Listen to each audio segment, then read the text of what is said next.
저희가 지금 사순절 기간을 보내고 있습니다. 여러분 어떤 사순절을 보내고 계십니까? 내가 좋아하는 것들을 조금 절제하면서 예수님의 고난을 묵상하시는 분들도 있을 것이고, 또한 기도와 중보로 더욱더 이웃을 위해서 묵상하며 예수 그리스도의 십자가를 생각하시는 분들도 있을 것입니다.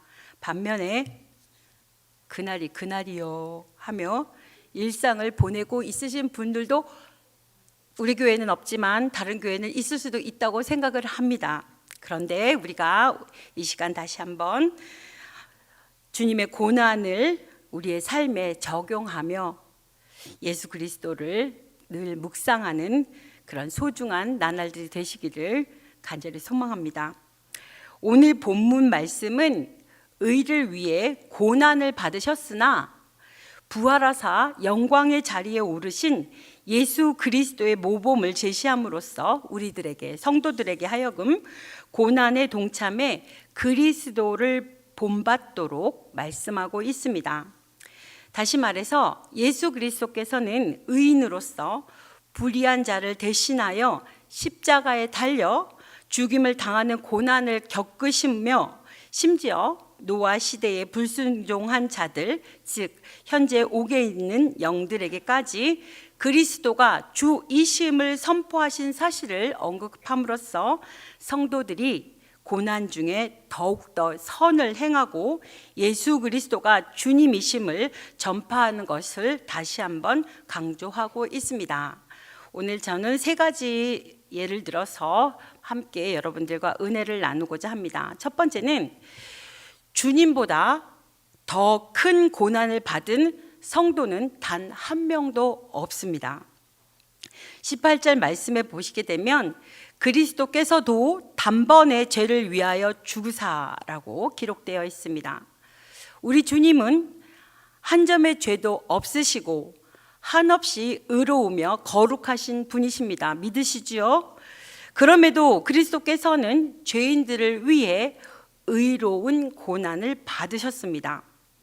이 때문에 그리스도를 섬기는 우리들 역시 선과 의를 위해 고난받는 것을 기쁘게 감내해야 할 것입니다. 그런데 이 일련의 사실에서 빼놓을 수 없는 중요한 영적 진리가 하나 있습니다. 곧 그리스도야말로 의를 위해 고난받은 성도들에게 한없는 위로와 소망의 원천이 되신다는 사실입니다. 왜 그럴까요? 제가 다음 이야기를 할 텐데 이 이야기가 좋은 힌트가 될 것입니다. 교인들에게 무진장 괴로움을 받았던 한 목회자가 있었습니다. 그 목회자는 너무 괴로워서 선배 목회자를 찾아가 호소하며 사임하겠다고 말을 했습니다. 그러자 선배 목회자가 이렇게 묻습니다. 그들이 당신에게 침을 뱉던가요? 아니요. 그렇다면 그들이 당신의 옷을 벗기고 조롱하고 때리던가요? 그러자 후배 목회자는 당황한 표정을 지으며 아니, 그 정도는 절대로 아니에요 라고 대답합니다.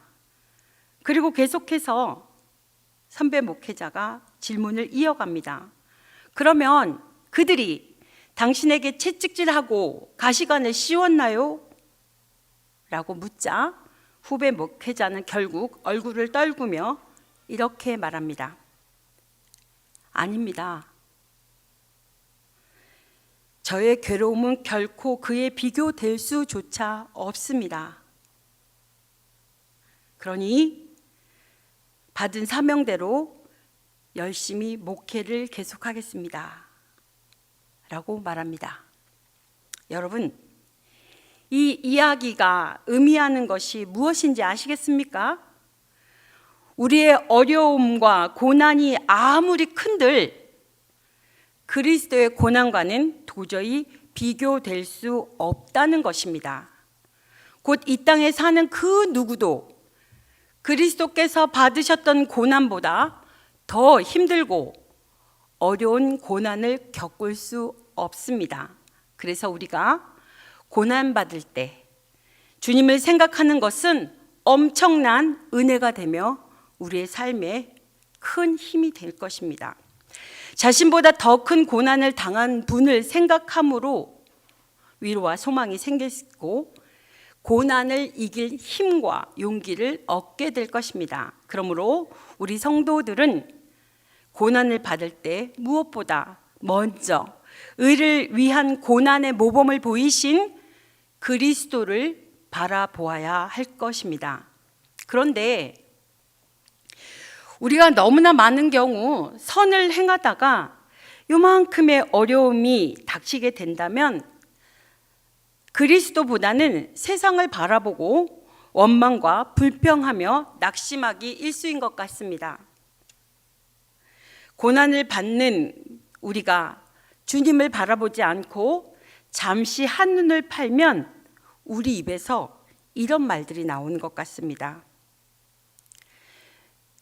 세상 사람들은 악을 행하고도 저렇게 형통한데 어째서 선을 행하려고 노력하는 나에게는 이러한 어려움이 생기지? 불평 섞인 원망을 나도 모르게 내뱉게 됩니다. 설상가상으로 어떤 이는 그 불평 섞인 자신의 생각이 마치 정답이라도 된 것처럼 합리화하면서 믿음을 저버리고 주저앉기도 합니다. 너무나 안타까운 일입니다. 베드로는 베드로전서 2장 21절에서 고난받는 성도들을 향해 그리스도께서는 우리에게 본을 끼쳐 그 자취를 따라오게 하시려고 고난의 십자가를 지셨다고 말씀하고 있습니다. 그러기에 우리가 이 세상을 살아가며 바라보아야 할 분은 그리스도이지 결코 세상 사람들이 아닙니다. 따라서 우리는 기쁠 때나 슬플 때나 항상 그리스도만을 바라보고 더 깊이 그리스도를 생각해야 하는 것입니다. 우리보다 더 큰 고난을 받으셨던 주님을 바라보아야 할 것입니다. 죄 없는 분이 죄인 취급을 당하며 창조주가 사람들에게 가축과 노예처럼 취급받았던 것을 생각해야 할 것입니다. 그리하여 앞서가신 주님처럼 기꺼이 의를 위한 고난의 십자가를 짐으로써 마침내 주님과 함께 영광의 보좌에서 영원토록 왕노릇하는 복된 저와 여러분이 되기를 소망해 봅니다. 두 번째로 그리스도의 십자가는 인간의 죄를 의로 바꾸기 위한 플러스 사인입니다. 18절 말씀을 다시 보게 되면 의인으로서 불의한 자를 대신하셨으니 라고 합니다. 이것은 유명한 의의 전가 이론이라고도 합니다. 곧 하나님께서 무죄하고 의로우신 그리스도를 세상의 죄인들을 위해 대신 십자가에 못 박으심으로 죄인된 자들이 그로 인해 하나님 앞에 의롭게 되었다는 것입니다. 말하자면 그리스도께서 우리의 죄와 불의를 짊어지시는 대가로 그리스도의 의가 우리에게 전가된 것입니다. 그런데 여러분, 여기에는 또 하나의 중요한 사실이 숨겨져 있습니다. 십자가를 통해 죄가 의로 변할 뿐만 아니라 그 양자 간에는 일종의 비례 관계가 성립한다는 것입니다. 로마서 5장 20절 말씀에 죄가 더한 곳에 은혜가 더욱 넘쳤나니 라고 사도 바울의 외침처럼 인간의 죄가 클수록 십자가로 인한 용서도 커짐으로써 하나님의 은혜가 더욱더 넘치게 된다는 것입니다. 여러분, 아무리 많은 수를 곱해도 그 가운데 0이 들어가 있으면 그 답은 0입니다. 이 땅에서 많은 공적을 쌓아도 우리가 하나님의 은혜 없이 죽는다면 그 모든 것들 역시 결국 험으로 돌아갈 것입니다. 플러스와 마이너스 기호 역시 마찬가지입니다.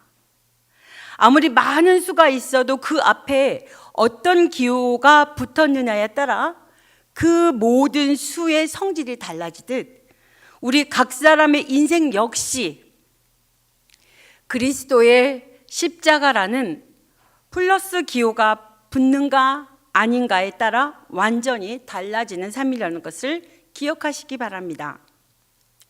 그리스도의 십자가는 인생 전체를 마이너스에서 플러스로 바꿔줄 뿐만 아니라 과거의 죄로 인한 제로로 가는 인생을 역전시켜 영생으로 가게 하는 큰 은혜와 축복을 주는 놀라운 능력이라는 사실입니다. 사랑하는 믿음의 식구 여러분, 여러분의 인생에서 가장 중요한 것은 무엇입니까? 자신의 가치를 높일 수 있는 기술과 지식을 습득하는 것입니까? 돈이십니까? 무엇입니까? 예, 많은 것들이 사람에 따라 중요한 것들이 달라질 것입니다. 그러나 여러분, 이 시간 여러분 앞에 강조하고 싶은 것은 자신의 인생, 여러분의 인생 앞에 플러스 사인인 곧 십자가를 붙들고 사는 삶이 가장 중요한 삶입니다. 믿음으로 말입니다. 그러면 우리는 어떻게 살아야 할까요? 오직 한 길입니다. 남은 인생을 오직 십자가만을 붙들고 살아가야 하는 것입니다. 또한 이 진리를 세상에 널리 알림으로써 지금도 마이너스와 제로로 향해 달려가는 수많은 영혼들을 플러스 인생으로 인도하는 신실한 하나님의 선한 청지기들이 되어야 하며 우리 교회가 그 일을 감당해야 할 것입니다.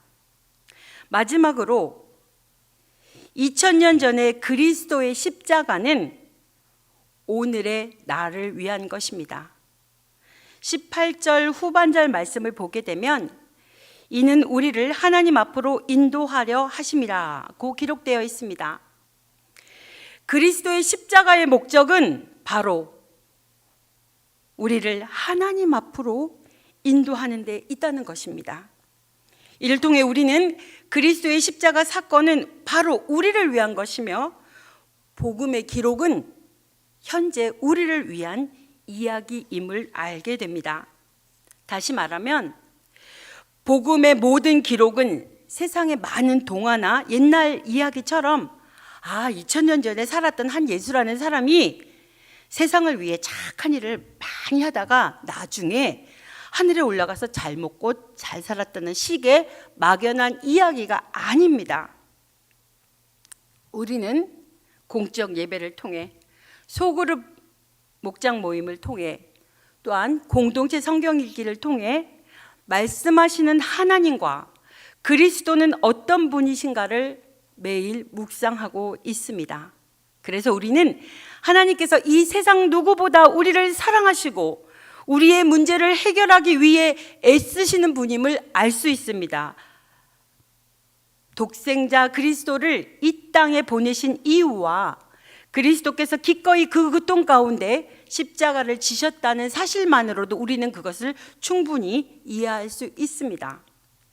또한 더욱 중요한 사실은 그 십자가는 오늘 말씀에 이른 바와 같이 그리스도 자신이 아니라 바로 우리를 위한 것, 나를 위한 것이라는 것입니다. 복음, 아니 더 나아가 성경 전체의 말씀은 바로 저와 여러분의 이야기인 것입니다. 성경에는 우리의 죄성에 대한 과거의 기록과 현재 믿음으로 구원받은 사실, 그리고 미래의 천국에 대한 사실까지 곧 우리의 과거와 현재와 미래에 대한 모든 것이 기록되어 있습니다. 이 세상의 성경만큼 우리의 이야기를 정확하게 기록해 놓은 책은 또다시 없을 것입니다. 성경의 말씀이야말로 바로 나의 이야기, 나에게 적용되어야 할 말씀입니다. 그렇다면 우리는 더욱더 성경을 가까이 하며 날마다 깊은 묵상으로 살펴봐야 할 것입니다. 특히 십자가 사건은 바로 나를 위한 하나님의 아들이 자기 몸까지 버리신 사건임을 알고 더욱 깊이 감사하며 그에 대한 믿음에 굳건히 서야 하겠습니다. 나와 우리의 이웃이 십자가에서 흘러나오는 구원의 은혜를 풍성히 받아 누리도록 하는 은혜가 저와 여러분께 함께 임하시기를 간절히 소망합니다. 말씀을 맺습니다. 사도 베드로는 의로우신 그리스도께서 이 땅에 계실 때는 우리를 위해 잠시 고난을 받으셨으나 그 고난을 통해 결국에는 하나님 우편에 오르셨음을 다시 한번 상기시키며 의를 위해 고난받는 것을 두려워 말 것을 권면하고 있습니다. 그러므로 우리는 이 땅에 살아갈 때에 세상을 바라보지 말고 오직 그리스도만을 바라보아야 하겠습니다. 그리고 선을 행하다가 고난을 받을 때에 낙심치 마시고 오히려 기쁨과 소망으로 용기를 내도록 하여야 하겠습니다. 우리의 삶을 통해 예수 그리스도를 세상에 널리 전함으로써 주님께서 다시 오시는 그날 밤하늘의 별처럼 천국에서 길이 빛나는 아름다운 존재들이 되시기를 간절히 소망합니다. 이 시간 함께 기도하기 원합니다. 기도하실 때에 오늘 주신 말씀을 통해 어떤 하나님의 말씀의 음성이 여러분의 마음을 두드리고 계십니까? 이 시간 그리스도의 십자가를 생각하며 들려오는 말씀을 생각하며 묵상으로 기도하시겠습니다.